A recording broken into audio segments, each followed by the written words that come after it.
ایک حد کے بعد انسان سب کچھ چھوڑ دیتا ہے، روٹھنا، منانا، شکایت کرنا، گلے شکوے، اور پھر دل ایسا ہو جاتا ہے کہ کوئی بات کرے تو بھی ٹھیک اور نہ کرے تو بھی ٹھیک۔ مخلص وہ نہیں جو آپ کے منہ پر آپ کا ہو، بلکہ مخلص وہ ہے جو آپ کے پیٹھ پیچھے بھی آپ کا ہی ہو۔ ان لوگوں کو چھوڑ دو جو آپ کو نکال دیتے ہیں۔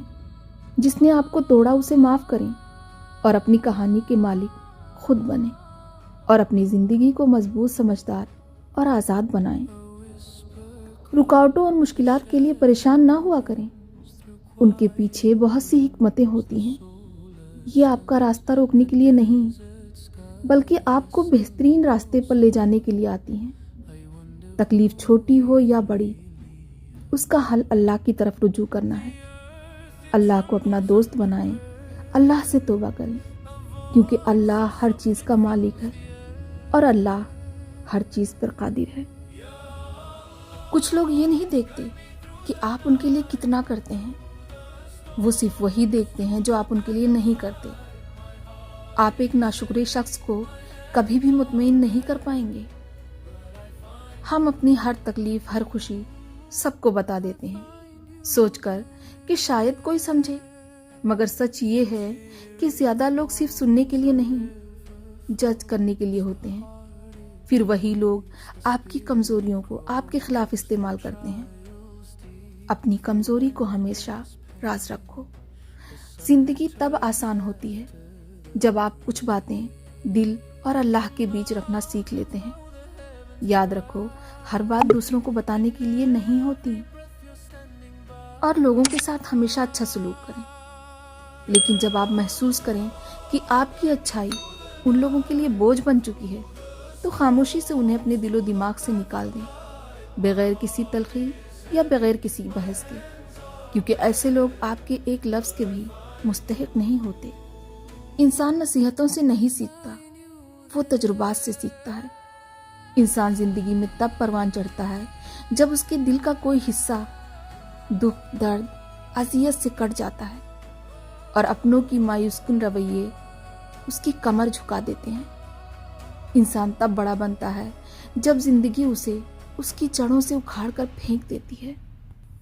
کئی دفعہ جب آپ کسی کی پرواہ خود سے بڑھ کر کرتے ہیں نا، تو آپ اتنے سستے ہو جاتے ہیں کہ انہیں مفت کے لگتے ہیں۔ اپنے آپ کو اتنا نہ بانٹیں کہ خود آپ خالی ہاتھ رہ جائیں۔ نیک ہونے میں اور خود کو نیک سمجھنے میں بڑا فرق ہوتا ہے۔ جب آپ نیک ہو جاتے ہیں تو آپ کو اپنے گناہ نظر آنا شروع ہوتے ہیں، اور جب آپ خود کو نیک سمجھتے ہیں تو بس دوسروں کے گناہ نظر آتے ہیں۔ اسی لیے کہتے ہیں کہ بس اتنا نیک ہونا چاہیے کہ آپ کو اپنے گناہ نظر آنا شروع ہو جائیں، لیکن اتنا نیک نہ بنیں کہ بس دوسروں کے ہی گناہ نظر آئیں۔ دعا کریں کہ آپ کبھی وہ زہریلے انسان نہ بنیں جو اپنے تلخ رویے سے دوسروں کے دل پر ایسا گھاؤ چھوڑے کہ وہ خدا کے آگے آپ کی وجہ سے صبر مانگنا شروع کر دے۔ جھکنا اور مل جل کر غلطیاں سدھارنا بھی وہاں اچھا لگتا ہے جہاں دوسرے بھی احساس کرنے والے ہوں۔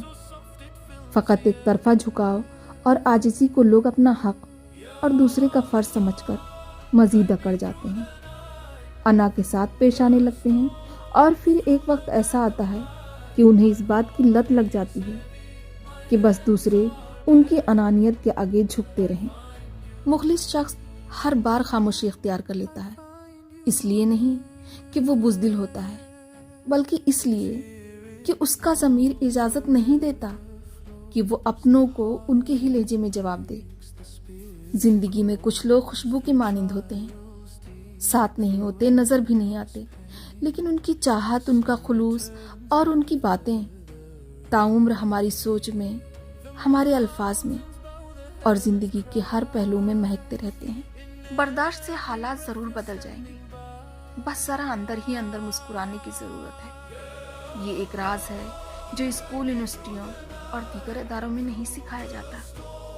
ہماری بری عادتوں میں ایک بری عادت یہ بھی ہے کہ ہم اپنے مطلب کی بات دماغ میں بٹھا کر دماغ کو تالا چابی لگا کر نگل لیتے ہیں، اور پھر کچھ بھی سمجھنے سے عاری ہو جاتے ہیں۔ پھر چاہے وہ سمجھنا ہمارے لیے کتنا بھی ضروری کیوں نہ ہو۔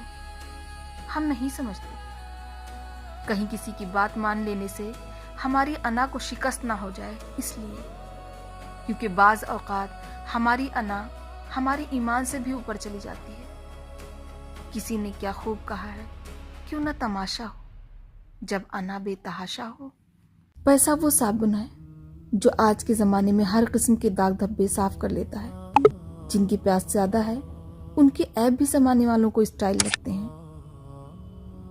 اگر ویڈیو آپ کو اچھا لگا ہو تو پلیز چینل کو لائک اینڈ سبسکرائب ضرور کریں۔